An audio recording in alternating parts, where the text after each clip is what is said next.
I didn't mean to walk into the wrong house that morning. But when your car's engine dies on a cliffside road outside Carmel by the sea, and your phone has 2% battery left, you don't really stop to double-check an address. The gate said Fairview Estate, same as the listing I'd seen online for a personal assistant job, so I pushed it open and hoped the universe wasn't done laughing at me yet. I was 26, broke, and 1 month away from losing my apartment in Fresno. My degree in English literature had bought me nothing but student debt and an expensive lesson in disappointment. So when I saw an ad for assistant to a creative professional, confidential employer, housing provided, I applied. The morning fog had barely lifted when I climbed the steps to the grand white mansion. Seagulls shrieked somewhere above, and the ocean stretched endlessly behind the cliffs. I tucked my hair behind my ear, took a breath, and knocked. The door swung open instantly. A man stood there, tall, broad-shouldered, wearing a dark charcoal sweater that fit like it had been tailored just for him. His gray hair was cut close, silvering more at the temples. His eyes, a piercing blue, looked me over once. Slowly, deliberately. "You're early," he said in a low, steady voice that somehow sounded both bored and dangerous. I hope that's okay," I stammered. "I'm here for the assistant job?" His brow furrowed. "Assistant?" "Yes," I said, holding out my folder of resumes, my hand trembling slightly. He took it, glanced down, then back up at me. "You're not from the agency." "Agency?" My heart stuttered. I saw the job post online." He stared at me for what felt like an eternity. Then with a faint sigh, he stepped aside. "Come in." The interior looked like something from a magazine. Shelves lined with first editions, walls painted in warm neutrals, the air scented faintly of coffee and cedarwood. The place felt too silent, too controlled. He walked ahead of me, his stride confident and unhurried. "Sit," he said, motioning to a sleek leather sofa. "What's your name?" Clara Jensen. "And you're here for an assistant position you found online?" "Yes," I said, my cheeks heating. "I thought, well, the listing said it was for a creative professional. I assumed maybe a photographer or writer. The ad said it was at this address." He turned toward me then, folding his arms. "That ad wasn't supposed to go public." My stomach dropped. Sit," he repeated softer this time. "You're trembling." He wasn't wrong. My fingers had gone cold.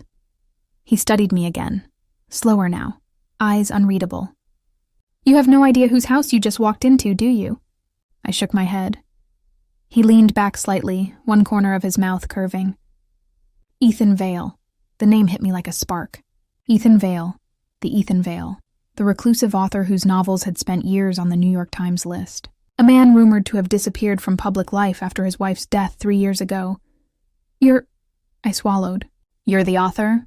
He didn't answer, just tilted his head slightly as if I'd said something obvious. "I'm sorry," I whispered. "I must have the wrong address." I started to rise. "Sit down, Clara."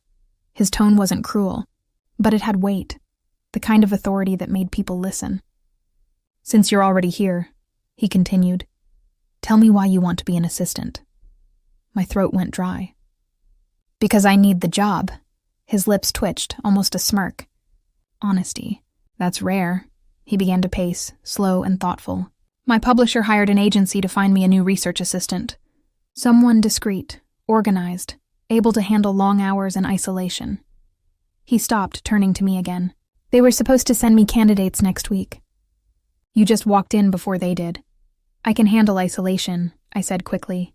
"I'm good with words. And research. And coffee." Something flickered in his eyes. Amusement, maybe. Or curiosity. "Coffee? It's an underrated skill," I said, trying to keep my voice from shaking. He didn't smile, but something softened around his expression. "You read?" he asked suddenly. "Yes. A lot." "Good. Because the last assistant couldn't tell a metaphor from a grocery list." He stepped closer. Too close. I caught a faint scent of ink, cedar, and the sea. "Read me this," he said, handing me a printed page from the table. Out loud, I blinked. "Now?" He nodded once. The page trembled slightly in my hands as I began. She didn't believe in ghosts, but she felt one every time she stepped into the room he'd left behind. My voice steadied as I read. The words pulled me in, his words, vivid, dark, aching. When I finished, he didn't move. Then he said quietly, "You made it sound like she meant it." "I just read what was written," I murmured. "No," he said, stepping closer, his gaze searching mine. "You felt it." The air thickened between us, something unspoken humming beneath the surface. Then his phone buzzed on the table, breaking the spell. He picked it up, muttered something low, then ended the call. "You shouldn't have been able to get through that gate," he said, eyes narrowing slightly. "It's electronically locked." My pulse jumped. I pushed it and it opened. His brow creased. "It shouldn't have," I stood quickly. "Maybe it was a sign I was meant to be here," I said, attempting a shaky smile. That earned me the smallest exhale of a laugh. "You're not like the others." "The others?" "The ones who come looking for me," he said, voice flat. "Fans, opportunists, reporters. I'm not one of them." He studied me for another long moment. Then he said, "Prove it." By noon, I was sitting in his study with a stack of manuscripts, typing notes as he dictated revisions. He moved behind me, his voice smooth but sharp with precision. Every time he paused near my chair, my heartbeat seemed to quicken on instinct. He was brilliant, meticulous, and intense. The kind of man whose silence filled a room louder than anyone else's words. Once, while I typed, I glanced up and found him watching me, not just looking, but seeing. The way my hands hovered over the keyboard, the way I bit my lip when I concentrated. He didn't look away. "I work best when I understand my subject," he said softly. "I'm not your subject," I replied, trying to sound braver than I felt. His lips curved faintly. "Not yet." By the end of the day, I was exhausted and oddly exhilarated. He offered me coffee, the expensive kind brewed in a machine that looked like it belonged in a spaceship. "I'll call the agency," he said, "but I might keep you here until then. You've already read more of my work aloud than my last 3 assistants combined." I tried to laugh, but my voice came out uneven. "So, am I hired?" He studied me in silence. Then slowly he said, "You'll stay in the guest house tonight. We'll see how you handle tomorrow. Stay?" He looked down at me, eyes unreadable. "You wanted the job. Let's see if you still do in the morning." Something about the way he said it made the air shift again, the gravity of his presence pressing close but not suffocating. Dangerous, magnetic, impossible to ignore. "Okay," I said finally. "I'll stay." He gave a single nod, then walked to the door. "Dinner's at 7. Don't be late, Miss Jensen." That night, alone in the guest house overlooking the ocean, I couldn't sleep. His words echoed in my head. "You made it sound like she meant it. I'd come here by accident. Answered the wrong job ad." But as I stared through the window at the vast, moonlit water, a strange certainty settled deep inside me. I wasn't leaving. Because somehow, in that single day, I already knew. Ethan Vale wasn't the kind of man you simply worked for. He was the kind of man who pulled you in, piece by piece, until you couldn't tell where his story ended and yours began. And I'd just become part of his next one. The next morning, the sea mist rolled over the cliffs like quiet smoke. I hadn't slept much. My mind kept replaying the way Ethan had looked at me yesterday, like I'd walked straight out of one of his stories. When I stepped into the main house at 7 sharp, he was already in the study, wearing a dark blue shirt rolled at the sleeves, pen between his fingers, eyes focused on a notebook. A mug of black coffee sat untouched beside him. "You're punctual," he said without looking up. "You told me not to be late." He glanced at me then, brief, assessing. Most people think rules are suggestions. I wasn't most people. And somehow I had a feeling he liked that. By mid-morning, I was typing passages from his latest manuscript. He dictated while pacing behind me, his voice deep and deliberate, his words heavy with meaning. It wasn't just work. It was immersion, like falling headfirst into someone's mind and realizing it was darker and deeper than you expected. At one point, I asked quietly, "Is this about someone you knew?" He stopped pacing. "Every story is about someone I knew." There was something in his tone that made me turn. "Your wife?" Silence. Then a small bitter laugh. "Everyone assumes that." "I didn't mean to. It's fine," he interrupted. "She was gone long before the world realized it. The air grew tight, fragile. I wanted to say something and anything to break it, but he just turned away and picked up his pen again. That was the first time I saw the shadow in him. Over the next few days, I learned his rhythms, the way he wrote late into the night, the way he rarely ate unless reminded, the way he'd sometimes stop mid-sentence and stare at the ocean for minutes without speaking. He never said thank you. But every time I brought him coffee, every time I rearranged his pages without being told, I caught that faint, almost imperceptible glance of approval. One afternoon, as I sorted through old manuscripts in his library, I found a box filled with photographs, candid shots of the same woman. Long hair, laughing, always looking somewhere beyond the frame. "She looks happy," I said before I could stop myself. Ethan appeared behind me, silent as a shadow. "She was, once," I turned. "Is this her?" He nodded once, eyes unreadable.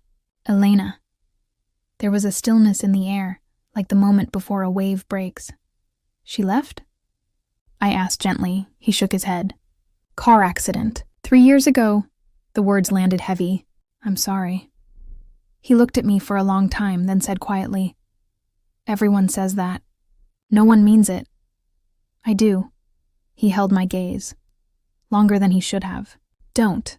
And just like that, he turned and walked out, leaving me alone with the photos and a tightening in my chest I couldn't explain. That night, I heard the piano. It drifted across the estate, faint but haunting.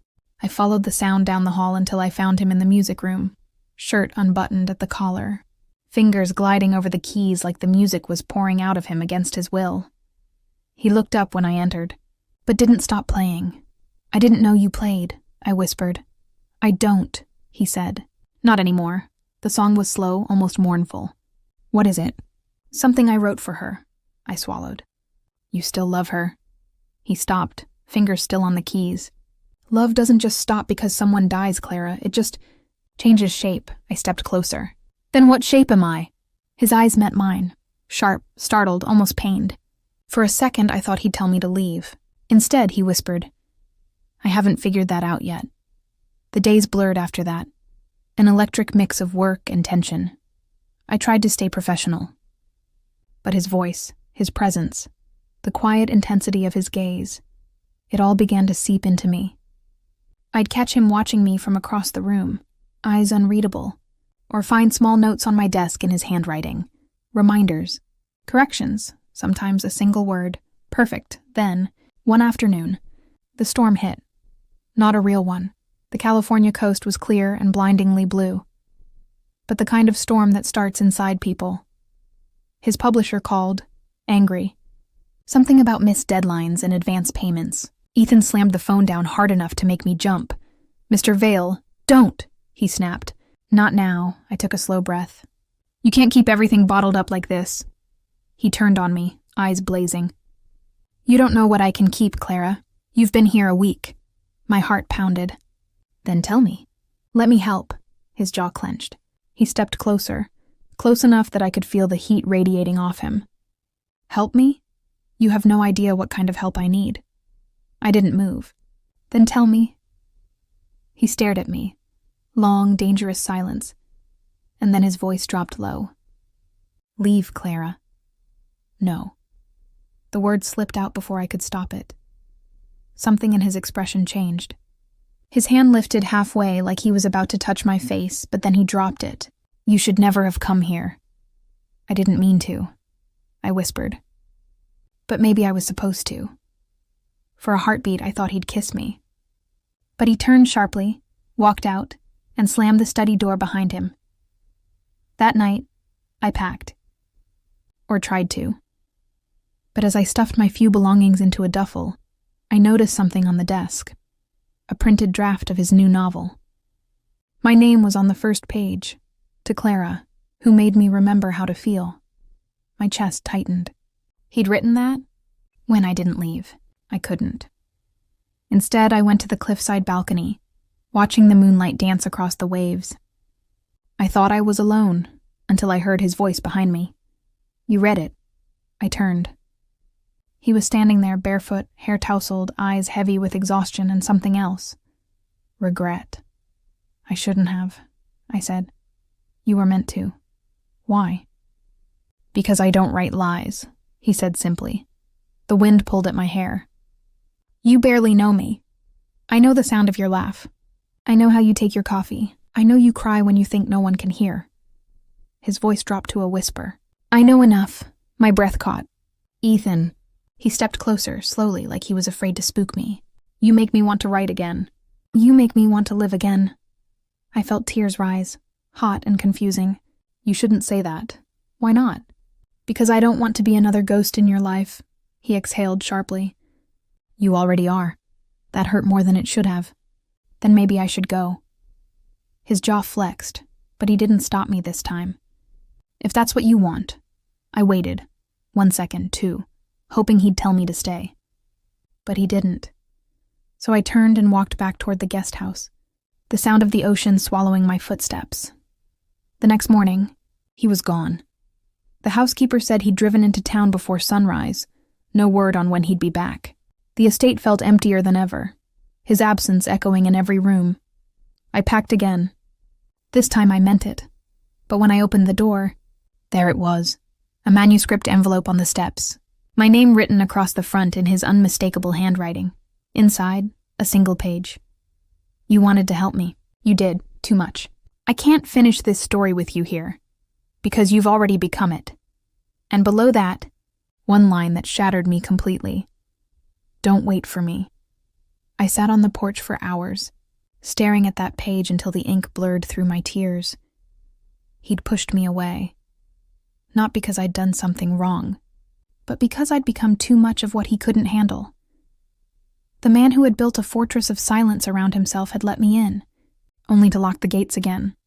I folded the note carefully, placed it back in the envelope, and whispered into the wind, then I'll write the ending myself.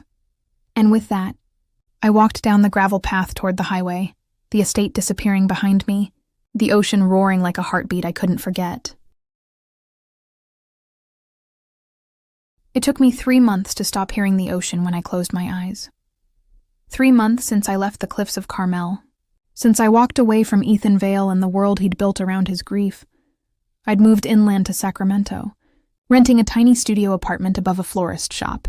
I'd taken a job typing reports for a local law office. Nothing glamorous, but it paid rent and kept my mind busy. I tried not to think about him. I really did, but his words followed me.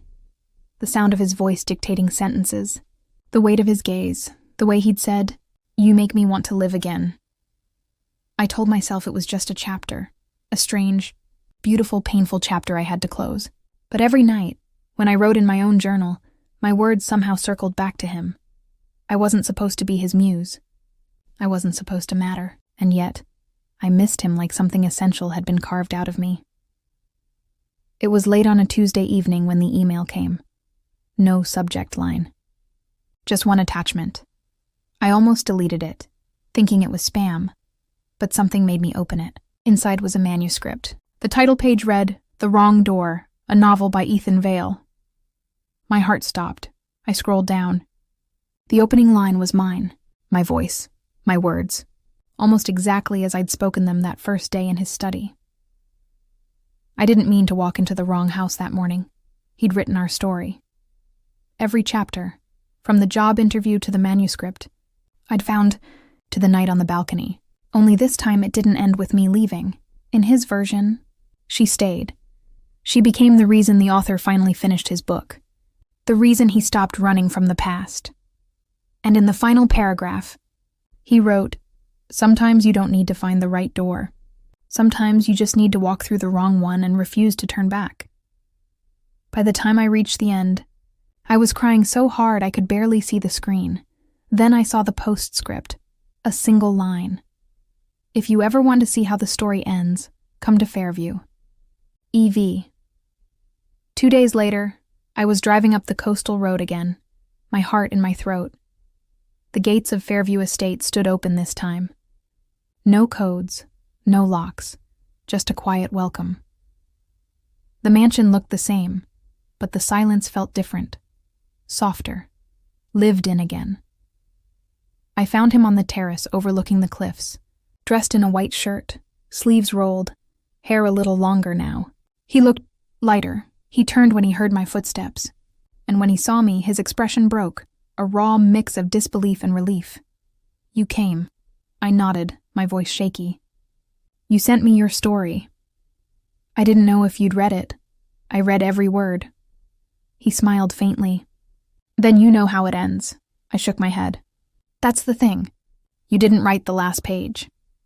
He tilted his head, studying me the way he always had, like he was trying to read between my words. "Maybe I was waiting for you to help me finish it." My heart clenched. "Why now, Ethan?" He looked past me toward the sea, then back again. "Because I spent 3 months trying to forget you. And every page I wrote without you sounded hollow. You were never supposed to be part of the story, Clara. But you became the reason I could finally tell it." I swallowed hard. "You told me not to wait for you." His voice dropped low. "I didn't deserve for you to. And now?" He stepped closer, close enough that I could see the faint stubble on his jaw, the exhaustion under his eyes, the truth in them. "Now I don't care what I deserve. I just want you here." We stood there in silence for a long time, the ocean crashing below us. Then he said quietly, "I kept hearing your voice in my head, reading my words, making them mean something again. It terrified me how much I needed that." "You pushed me away because you were afraid," I said softly. He nodded once. "I thought if I let you in, I'd lose you the way I lost her." "And did you?" His lips curved faintly, painfully. "Almost." I felt my eyes sting. "You hurt me, Ethan." "I know." His voice cracked just slightly. "And I'm sorry. I thought I was protecting you from me, but I was just protecting myself from feeling anything again." For a moment, neither of us spoke. Then quietly I said, "You once told me I made you want to live again." He took a slow breath. "You did, and I still do, but now I want to live with you." The words hit me like sunlight breaking through storm clouds. "Do you mean that?" He nodded. "Stay, not as my assistant, not as my muse, just as you." We walked inside together, the air filled with the faint scent of sea salt and old paper. The study looked different, brighter. The heavy curtains had been drawn open, letting daylight pour across his desk. On it sat 2 cups of coffee, steam curling upward. "You still drink it black?" I asked, smiling through the ache in my chest. "Only when you make it," he said. I laughed, and it felt like something inside me finally exhaled. He pulled a stack of pages from a drawer and handed them to me. "The book comes out next month." I looked down. My name was on the dedication page, for Clara Jensen, who answered the wrong ad and found everything right. Tears blurred my vision again. "You published it?" He nodded. "I wanted the world to know that I didn't write it alone, that someone reminded me what hope sounds like." I looked up at him, voice trembling. "So what now?" He smiled, a real one this time, soft and unguarded. "Now we start the next chapter, together." We spent the evening walking the cliffs. The air was warm, the sun sinking gold over the Pacific. He told me about the new book he wanted to write. Not a tragedy this time, but a story about second chances. "Will it have a happy ending?" I teased. He looked down at me, eyes crinkling. "It already does." For the first time since I'd met him, Ethan looked at peace. No ghosts behind his eyes, no walls between us. Just a man who'd finally stopped running from his own heart. That night, we sat side by side in the study, the fireplace glowing low. I read aloud from the new manuscript he'd started, a story about a man who lost everything and a woman who stumbled into his life by accident. Halfway through, I looked up. He was watching me again, that same intensity from our first day, but softer now, steady and sure. "What?" I asked. He smiled faintly. I'm just trying to remember the exact moment I started falling for you. My voice caught. When was it? The second you read my words like you'd lived them, he said. And I knew you had. I reached for his hand. He didn't hesitate this time. His fingers closed around mine, firm and certain. Outside, the ocean roared, endless and alive. And for once, it didn't sound like a memory. Weeks later, the book launched. Reviews called it Vale's most vulnerable work yet. Readers said they could feel the love behind every line. But the real story stayed ours. Quiet mornings with coffee, evenings writing side by side, laughter echoing through the house that used to be silent. He'd rebuilt his world, not around grief, but around us. And every time I caught him watching me over the top of his manuscript, that same small smile tugging at his lips, I knew I hadn't just answered the wrong ad. I'd found the right man at the wrong time, and somehow that made it perfect. The day the first printed copy arrived, he handed it to me on the terrace. Open it, he said. Inside the cover, in his handwriting, were just 4 words. You were the story. I looked up at him through tears, and he brushed them away with a tenderness that broke me open all over again. Ethan, I whispered. I love you. He smiled, quiet, steady, certain. I know, and I'll spend the rest of my life proving I deserve it.